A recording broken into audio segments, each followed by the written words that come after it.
नमस्कार दोस्तों, R K PCS class में आपका स्वागत है। मैं राजेश कुमार आपके लिए लेकर आया हूं RS first grade, second grade, third grade और पीएसआई के सिलेबस के अकॉर्डिंग संपूर्ण सब्जेक्ट की टॉपिक वाइज क्लासेस। दोस्तों, हमारी जो क्लासेस चल रही थी उसमें हमने पढ़ा था राजस्थान क्लास संस्कृति, राजस्थान ज्योग्राफी, राजस्थान पॉलिटी और दर्शन शास्त्र। ये तीनों सब्जेक्ट की हमारी क्लासेस चल रही है। रोज सुबह 11 बजे राजस्थान क्लास संस्कृति की, 1 बजे राजस्थान पॉलिटी की और रोज शाम को 8 बजे दर्शन शास्त्र की क्लासेस चल रही है। दोस्तों, दर्शन शास्त्र के अकॉर्डिंग हमने जो दर्शन शास्त्र सब्जेक्ट शुरू किया था वो सेकंड ग्रेड की जो सेकंड पेपर होता है एसएसटी का, उसके हिसाब से हमने वो पेपर शुरू किया था। तो दोस्तों, हमारी जो दर्शन शास्त्र की क्लास है उसमें हमने पढ़ा था उपनिषद। उसमें हमने पढ़ा था उपनिषद। तो ये जो उपनिषद है, हाँ, उसके बाद में हमने देखा था जो उपनिषद के बारे में क्या क्या दे रखा है, कितने प्रकार के कितने उपनिषद है, 108 है। उनमें से प्रमुख उपनिषद कौन सा है? तो प्रमुख उपनिषद जो हमने पढ़ा था एस्केन, कंटे, मांडुके, मांडुके और ये सब, मतलब 12 कुल मिलाकर 12 कौत्सिके, ऐत्रेय, हमने ये उपनिषद देखे थे। तो जो उपनिषद देखने के बाद हमारी जो क्लासेस चल रही थी तो उसमें हमने देख स्टार्ट कर रखा था, वो था वेदांग। वेदांग वो हमने स्टार्ट कर दिया था। तो वेदांग कितने प्रकार के होते हैं? तो वेदांग 6 प्रकार के होते हैं। कौन कौन से होते हैं मैंने बताया था आपको। तो शिक्षा, कल्प, निरुक्त, छंद, ज्योतिषी और व्याकरण। हमारा जो टॉपिक चल रहा था वो चल रहा था वेदांग।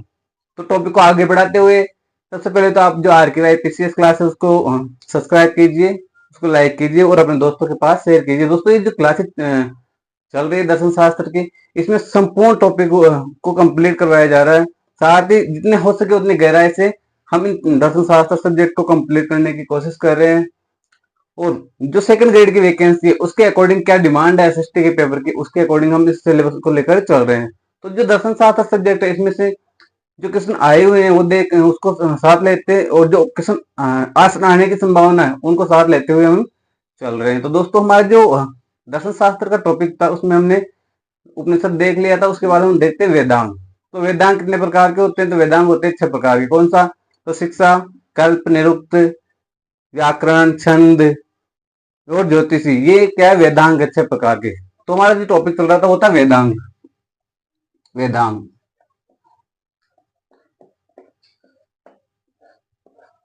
दर्शन शास्त्र, दर्शन शास्त्र। तो वेदांग वेदांग के बारे में हम पढ़ रहे थे। वेदांग कितने प्रकार के होते हैं और वेदांग कौन कौन से होते हैं? तो वेदांग 6 प्रकार के होते हैं। कितने प्रकार के होते हैं? वेदांग 6 प्रकार के होते हैं। कौन कौन से होते हैं? तो हमने देखा था कि 6 प्रकार के कौन कौन से थे उसमें। तो हमने देखा था शिक्षा, कल्प, निरुक्त, ज्योतिषी, छंद और व्याकरण। ये क्या है? ये 6 प्रकार के वेदांग है। कई बार क्वेश्चन पूछ लिया जाता है कि वेदांग कितने प्रकार के होते हैं, कौन कौन से होते हैं, तो उनके बारे में क्वेश्चन पूछ लिया जाता है। वेदांग 6 प्रकार के होते हैं, 6 प्रकार के। अब 6 प्रकार के कौन कौन से होते हैं तो मैंने पहले ही बताया था आपको और फिर दोबारा बता देता हूं। तो 6 प्रकार के वेदांग कौन कौन से होते हैं? तो 6 प्रकार के वेदांग होते हैं। तो उनमें शिक्षा, सबसे पहले कौन सा? शिक्षा, कल्प, निरुक्त, छंद, ज्योतिषी और व्याकरण। ये 6 प्रकार के वेदांग है। पहला है शिक्षा, शिक्षा। दूसरा है, दूसरा कौन सा है? दूसरा है कल्प। तीसरा, तीसरा निरुक्त। और फोर्थ नंबर का कौन सा है? तो फोर्थ नंबर का है छंद। फिफ्थ नंबर का है ज्योतिषी, ज्योतिष। और 6 नंबर का कौन सा है? तो 6 नंबर का है व्याकरण। ये 6 प्रकार के हमने वेदांग देखे थे। अब इनके बारे में हम देखेंगे, लेकिन आगे देखेंगे। अभी देखते हैं कुछ ऐसे पॉइंट है जो कि उपनिषद को जो टॉपिक है हमारा उसके हिसाब से महत्वपूर्ण है, तो वो देखते हैं। तो उस सबसे पहले देखते हैं कि उपनिषद की आत्मा, उपनिषद की आत्मा में परम उपनिषद में परम तत्व किसे माना गया है? उपनिषद का परम तत्व किसे माना गया है? तो उपनिषद का परम तत्व आत्मा को माना गया है। किसको माना गया है? आत्मा को। कई बार क्वेश्चन पूछ लिया जाता है कि उपनिषद का परम तत्व किसे माना गया है? तो किसे माना गया है? आत्मा को माना गया है। उपनिषद का परम तत्व, उपनिषद का परम तत्व किसे माना गया है? आत्मा को माना गया है। आत्मा, आत्मा को माना गया है।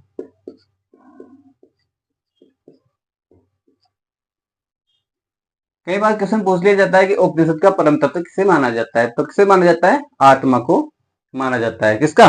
उपनिषद का परम तत्व किसे माना जाता है? आत्मा को माना जाता है।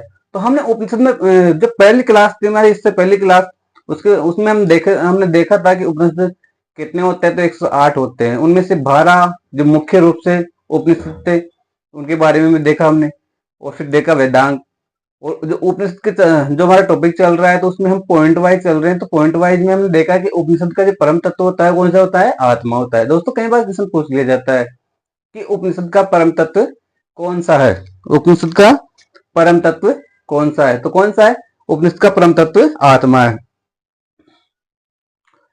और जो उपनिषद है इसमें जो आत्मा और ब्रह्मा, इन पर क्या दिया गया है? जोर दिया गया है। उपनिषद में आत्मा और ब्रह्मा पर जोर दिया गया है कि इनमें कैसे भिन्नता है।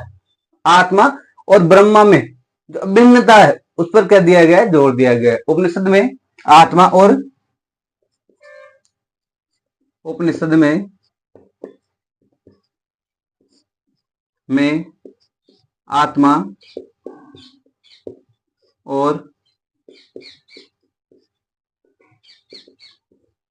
और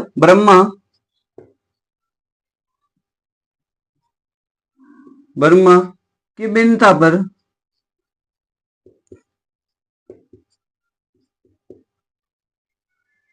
जोर दिया गया है।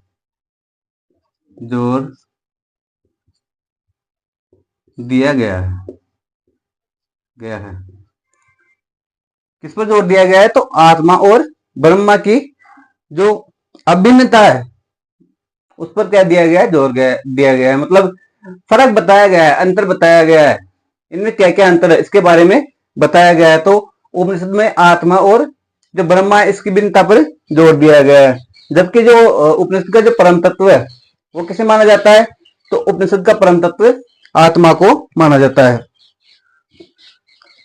अब जो आत्मा और ब्रह्मा है, आत्मा और जो ब्रह्मा है, इस पर इसकी एकता पर बल देने वाले वाक्य कौन से हैं? इसकी एकता पर बल देने वाले वाक्य, ये देखेंगे हम अगले पेज पे। तो आत्मा और ब्रह्मा की जो एकता पर बल देने वाले वाक्य, कैसे हम इसको देख सकते हैं, कैसे हम इसके बारे में जान सकते हैं? इन पर जोर किस शब्द के हिसाब से, किस वाक्य के द्वारा इस पर जोर दिया गया है? किस पर? आत्मा और ब्रह्मा पर। तो आत्मा और ब्रह्मा पर जोर देने वाले वाक्य कौन कौन से हैं?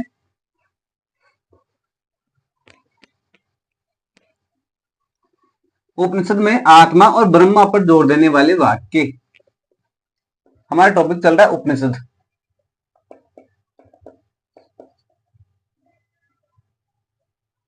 तो आत्मा और ब्रह्मा पर जोर देने वाले वाक्य कौन से? तो सबसे पहले है तत्वमसि। तत्वमसि जिसका अर्थ होता है वही तू है। जिसका अर्थ वही तू है, तत्वमसि। आत्मा और ब्रह्मा पर जोर देने वाले वाक्य। उपनिषद में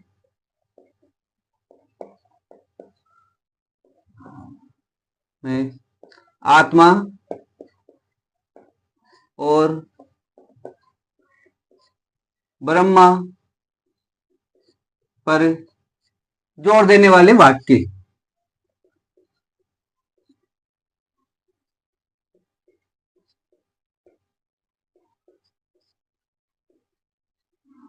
वाक्य कौन कौन से?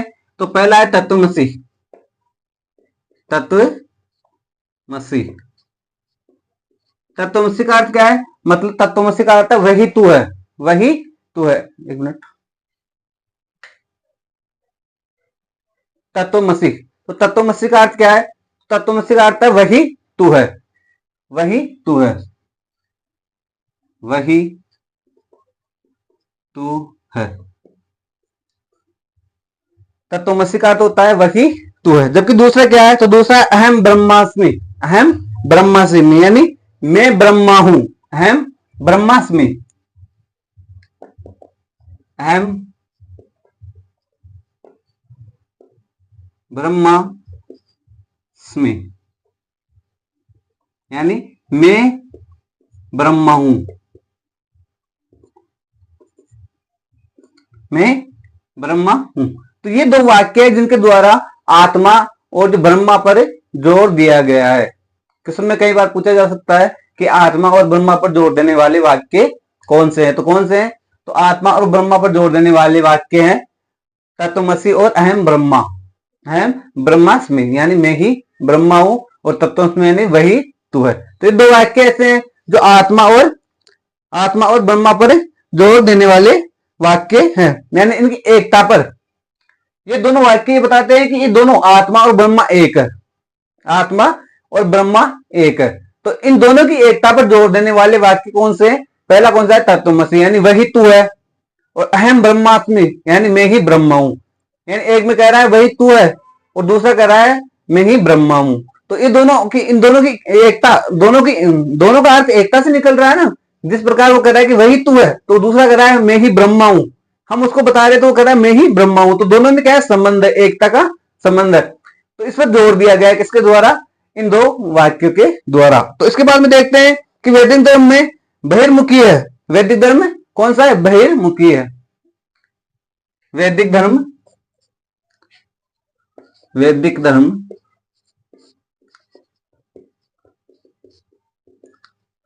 बहिर्मुखी है।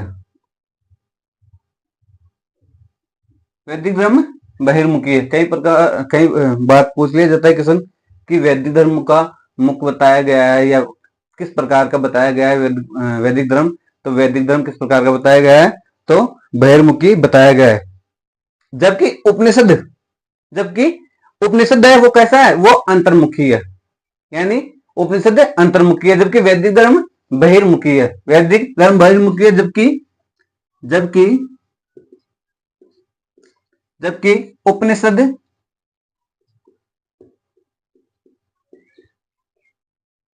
उपनिषद अंतर्मुखी है। अंतर अंतर्मुखी है।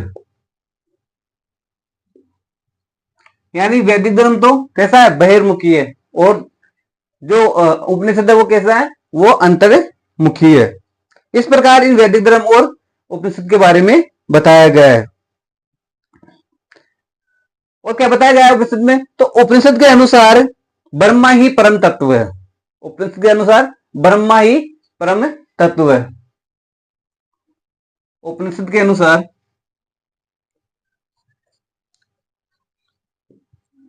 उपनिषद के अनुसार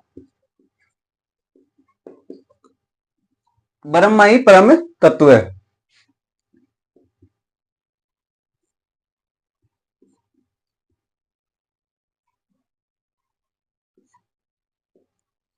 ब्रह्मा ही परम तत्व, ये किसमें बताया गया है, ये उपनिषद में बताया गया है। ब्रह्मा ही एकमात्र सत्ता है, और ब्रह्मा ही एक जगत की आत्मा है। ये भी किसमें बताया गया, उपनिषद में। ब्रह्मा ही एकमात्र सत्ता है, जो अपने पर जो राज कर रहा है, जो अपने को चला रहा है, वो क्या है, वो ब्रह्मा है। वो क्या है, वो ब्रह्मा है। और ब्रह्मा ही एक जगत की क्या है, आत्मा है। यानी जो जगत में जो भी जितने भी मनुष्य हैं, उनकी आत्मा क्या है, वही ब्रह्मा है। यानी ब्रह्मा जो अपने ऊपर जो मानव योनि पर, जो मनुष्य योनि पर जो इस जीव जगत को चला रहा है, वो कौन है, वो ब्रह्मा है। कौन है वो, ब्रह्मा। तो को ही ब्रह्मा ही जीव जगत है, और ब्रह्मा ही सत्ता है। ब्रह्मा ही सत्ता है, और ब्रह्मा ही जीव जगत है, और ब्रह्मा ही जगत की आत्मा है। ब्रह्मा ही जगत की आत्मा है। ब्रह्मा ही जगत की आत्मा है। यानी ब्रह्मा को बताया गया है कि जो इस संसार को चलाने वाला कौन है, इन संसार को चलाने वाला ब्रह्मा है। कौन है? ब्रह्मा है। और ब्रह्मा ही क्या है? तो ब्रह्मा ही जो जीव जगत, जो पूरे संपूर्ण संसार में, संपूर्ण पूरे पृथ्वी लोक पर जो निवास कर रहे हैं, उनकी आत्मा क्या है? वो भी ब्रह्मा है। वो क्या है? वो भी ब्रह्मा है।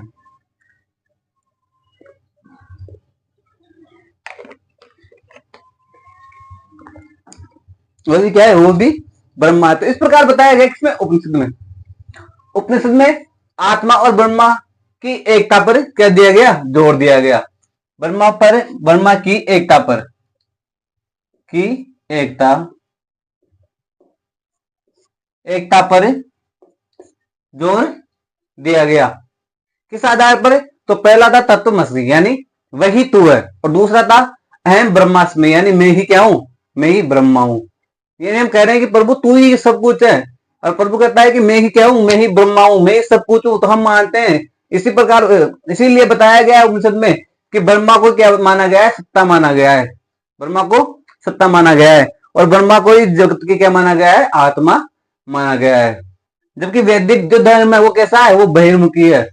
और जो उपनिषद है वो कैसा है? अंतर्मुखी है। ये किसमें बढ़ सकता है यहाँ से कि वैदिक धर्म बहिर्मुखी है, और जबकि उपनिषद क्या है? अंतर्मुखी है। तो क्वेश्चन बनेगा कैसे कि वैदिक धर्म का आधार है बहिर्मुखी, उपनिषद का आधार क्या है? अंतर्मुखी है। उपनिषद अंतर्मुखी है। तो इस प्रकार बताया गया उपनिषद में। तो उपनिषद कैसा है? अंतर्मुखी, जबकि वैदिक धर्म कैसा है? बहिर्मुखी। और ब्रह्मा, आत्मा और सत्ता, इन दोनों का परम कौन है? ब्रह्मा। कौन है? ब्रह्मा। यानी ब्रह्मा ही संसार को चलाने वाला है, और ब्रह्मा ही संसार में निवास करने वाली आत्मा है। ब्रह्मा ही जगत की आत्मा है। ये किसमें बताया गया? उपनिषद में बताया गया है। अब उपनिषद में जो ब्रह्मा है, इसको विश्व का कारण माना गया है। विश्व का कारण माना गया है। इसी से विश्व की उत्पत्ति होती है, और इसी से विश्व का ब्रह्मा, इसमें विश्व, जो विश्व है ये ब्रह्मा में लीन हो जाता है। यानी ब्रह्मा, ब्रह्मा ही विश्व का कारण माना गया है। ब्रह्मा को ही विश्व का कारण माना गया है। ब्रह्मा को ही विश्व का कारण माना गया है। ब्रह्मा से ही इस जगत की क्या होती है? उत्पत्ति होती है। ब्रह्मा से ही इस जगत की क्या होती है? उत्पत्ति होती है। यानी ब्रह्मा से ही संपूर्ण विश्व की क्या होती है? उत्पत्ति होती है। ब्रह्मा से ही, ब्रह्मा से ही संपूर्ण विश्व की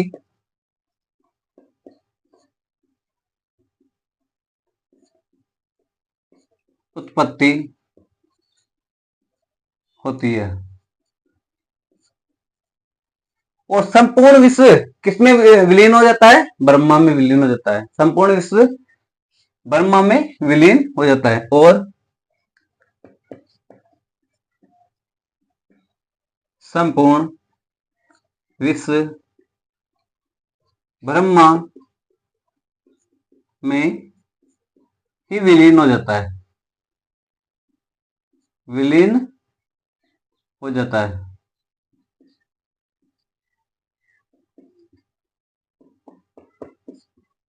विलीन होने का मतलब है ब्रह्मा में ही समा जाता है। तो ये बताया गया किसमें? उपनिषद में। उपनिषद में बताया गया कि ब्रह्मा से ही इस जगत की क्या होती है? उत्पत्ति होती है। इस संपूर्ण विश्व की क्या होती है? उत्पत्ति होती है। और इस संपूर्ण विश्व का अंत है, ये किसमें विलीन हो जाता है? अंत होने पर। तो ये अंत होने पर ये ब्रह्मा में ही विलीन हो जाता है। इस प्रकार ब्रह्मा को विश्व का आधार माना गया है। इसी प्रकार ब्रह्मा को क्या माना गया है? विश्व का आधार माना गया है। इस प्रकार, इस प्रकार ब्रह्मा को विश्व का आधार माना गया।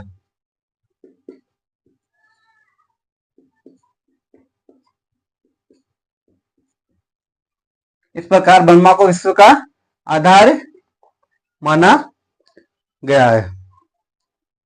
किस प्रकार माना गया है? तो किस संदर्भ पर माना गया है? तो संदर्भ पे ही माना गया है कि जब विश्व की उत्पत्ति होती है तो वो किसके द्वारा होती है? ब्रह्मा के द्वारा होती है। अब ये बताओ कि ब्रह्मा कौन है? तो ब्रह्मा है इस जगत को चलाने वाला। ब्रह्मा इस जगत की जो समस्त मानव योनि है, इसकी जो आत्मा है वो क्या है? वो ब्रह्मा है। वो क्या है? वो ब्रह्मा है। और ब्रह्मा इसको जगत को चलाने वाला है। ब्रह्मा ही इस विश्व की उत्पत्ति करने वाला है और अंत होने के बाद ये सारी किसमें विलीन हो जाती है? ये ब्रह्मा में विलीन हो जाती है। इसी को क्या माना गया है? इसी को ब्रह्मा का आधार माना गया है। अब उपनिषद में ब्रह्मा के लिए किस शब्द की प्रयोग में किया गया है? यानी ब्रह्मा के लिए उपनिषद में किस शब्द का प्रयोग हुआ है? तो किस शब्द का प्रयोग हुआ है? तो तज्जलान। किस शब्द का? तज्जलान।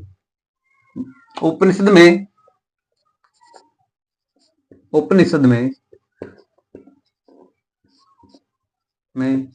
ब्रह्मा के लिए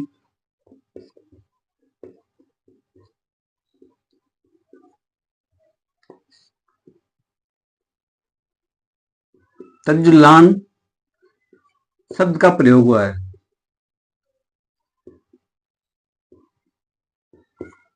शब्द का प्रयोग हुआ है।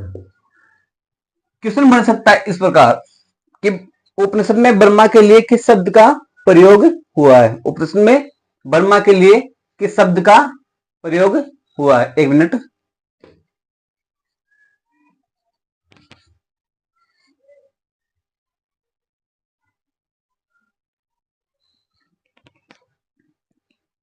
तो उपनिषद में ब्रह्मा के लिए किस शब्द का प्रयोग हुआ है? तो उपनिषद में ब्रह्मा के लिए तज्जलान शब्द का प्रयोग हुआ है। तो यह है ब्रह्मा के बारे में उपनिषद में। अब ब्रह्मा को ही उपनिषद में क्या कहा गया है? तो प्रकाश पुंज कहा गया। ब्रह्मा को उपनिषद में क्या कहा गया? प्रकाश पुंज कहा गया।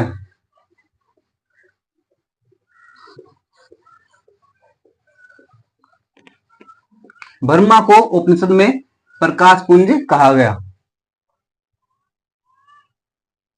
ब्रह्मा को उपनिषद में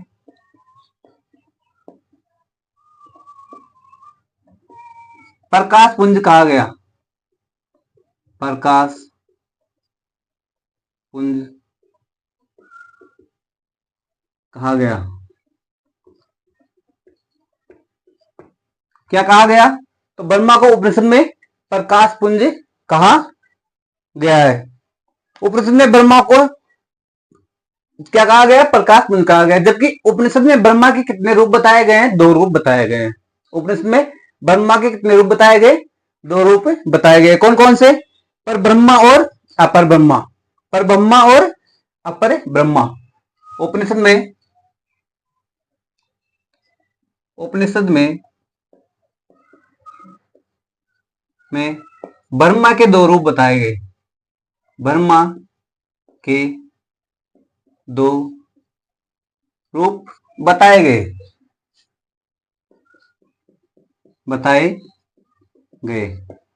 अब ब्रह्मा के जो 2 रूप बताए गए वो कौन कौन से रूप बताए गए? कौन कौन से रूप बताए गए ब्रह्मा के? सबसे पहले तो हमने देखा कि ब्रह्मा को उपनिषद में क्या कहा जाता है? तो ब्रह्मा को उपनिषद में प्रकाश पुंज कहा गया। ब्रह्मा को उपनिषद में प्रकाश पुंज कहा गया। और ब्रह्मा के लिए उपनिषद में कौन से शब्द का प्रयोग हुआ है? तो वो हुआ है तज्जाल। तज्जाल या तज्जलान के शब्द का प्रयोग हुआ है। तज्जलान तो वो किसके लिए हुआ है? वो ब्रह्मा के लिए हुआ है। क्वेश्चन बन सकता है कि ब्रह्मा के लिए उपनिषद में किस शब्द का प्रयोग हुआ है? तो हम बताएंगे फिर तज्जलान। तज्जलान शब्द का प्रयोग हुआ है किसके लिए? ब्रह्मा के लिए। और ब्रह्मा को उपनिषद में क्या कहा गया? तो ब्रह्मा को उपनिषद में प्रकाश पुंज कहा गया। क्या कहा गया? प्रकाश पुंज कहा गया। किसे? ब्रह्मा को उपनिषद में प्रकाश पुंज कहा गया। तो अब देखते हैं उपनिषद में ब्रह्मा के कितने रूप बताए गए। उपनिषद में ब्रह्मा के 2 रूप बताए गए। कितने रूप बताए गए? 2 रूप बताए गए। कौन कौन से रूप बताए गए? तो वो रूप हैं, एक तो परब्रह्मा और एक अपर ब्रह्मा। परब्रह्मा और अपर ब्रह्मा। पहला कौन सा है? पर ब्रह्म, और दूसरा कौन सा है, अपर ब्रह्मा। पर ब्रह्मा और अपर ब्रह्मा, ये कितने ब्रह्मा के कितने रूप बताए गए, दो रूप बताए गए। किसमें बताए गए, ये उपनिषद में ब्रह्मा के दो रूप बताए गए। कौन कौन से, पर ब्रह्मा और अपर ब्रह्मा, अपर अपर ब्रह्मा। अब हम देखेंगे पर ब्रह्मा, पर ब्रह्मा के बारे में, फिर पढ़ेंगे हम अपर ब्रह्मा के बारे में। तो हम देखते हैं पर ब्रह्मा के बारे में। जो ब्रह्मा का रूप है उसमें सबसे बड़ा रूप कौन सा है, पर ब्रह्मा, पर ब्रह्मा। इसका क्या अर्थ है, पर ब्रह्मा का क्या अर्थ है, तो पर ब्रह्मा असीम, निर्गुण और निर्विशेष है। ये जो पर ब्रह्मा है ये असीम है, निर्गुण है और निर्विशेष है। असीम है, असीम, निर्गुण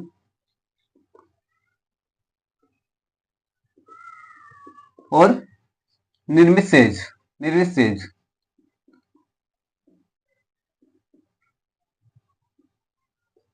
निर्विशेष क्या है, ये असीम है, निर्गुण और निर्विशेष है। कौन है, पर ब्रह्मा।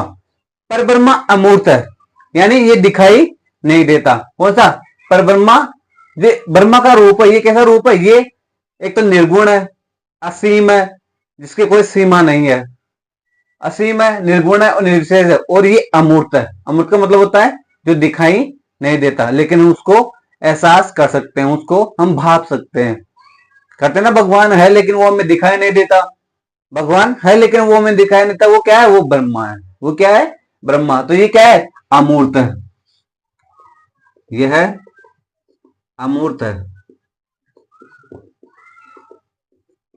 कैसा है ये अमूर्त है, यानी ये क्या है, ये मूर्त नहीं है।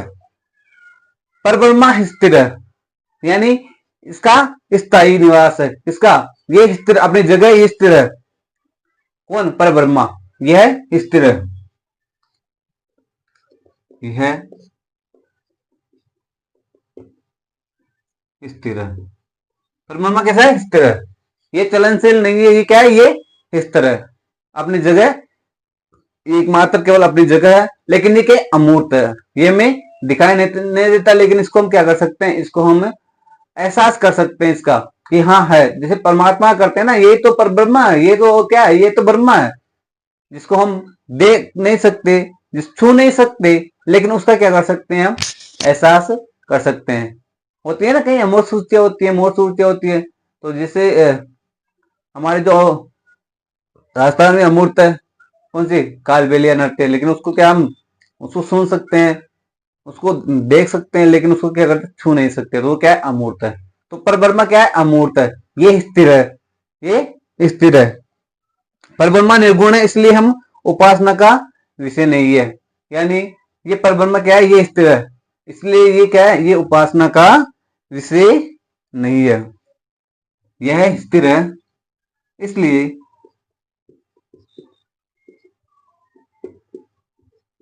यह उपासना का विषय नहीं है। क्वेश्चन किस प्रकार पूछेगा, सबसे पहले क्वेश्चन पूछेगा ब्रह्मा के रूप, कौन कौन से ब्रह्मा के रूप हैं, कौन कौन से ब्रह्मा के रूप हैं। तो कौन कौन से, परब्रह्मा और अपर ब्रह्मा। अपर ब्रह्मा के बारे में हमने देखा है कि ये क्या है, अमूर्त है, ये अमूर्त है, ये स्थिर है, यह अमूर्त है, ये स्थिर है, इसलिए इसकी उपासना नहीं की जा सकती, यानी ये उपासना का विषय नहीं है। परब्रह्मा की व्याख्या नेति नेति के आधार पर की जाती है, नेति नेति के आधार पर की जाती है, यानी नेति नेति का मतलब है ये भी नहीं है, ये भी नहीं है। इस प्रकार परब्रह्मा की क्या की जाती है, व्याख्या की जाती है। परब्रह्मा की व्याख्या, परब्रह्मा की व्याख्या नेति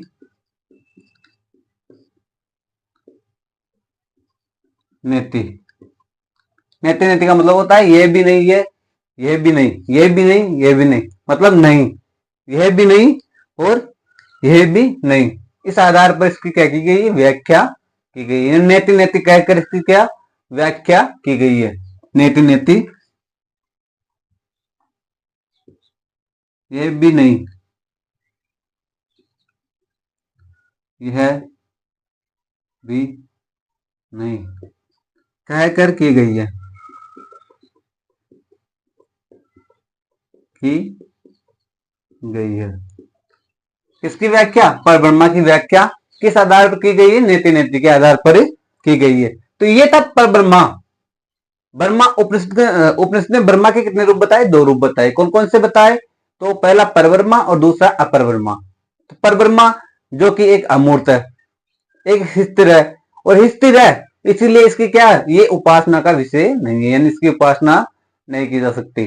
और इसकी व्याख्या नेति नेति, यानी यह भी नहीं यह भी नहीं, नेति का मतलब होता है यह भी नहीं, दो बार नेति आया, ये भी नहीं ये भी नहीं, इस आधार पर इसकी क्या की गई है, व्याख्या की गई है। क्या कहकर की गई है, तो नेति नेति कहकर इसकी व्याख्या की गई है। तो ये अपना क्या है, परब्रह्मा है। ये क्या है, परब्रह्मा। अब देखेंगे हम अपर ब्रह्मा, अब देखेंगे हम अपर ब्रह्मा, उसके बारे में क्या दे रखा है। तो अपर ब्रह्मा के बारे में देखते हैं। एक रूप पढ़ लिया हमने, कौन सा, परब्रह्मा। अब पढ़ेंगे हम अपर ब्रह्मा।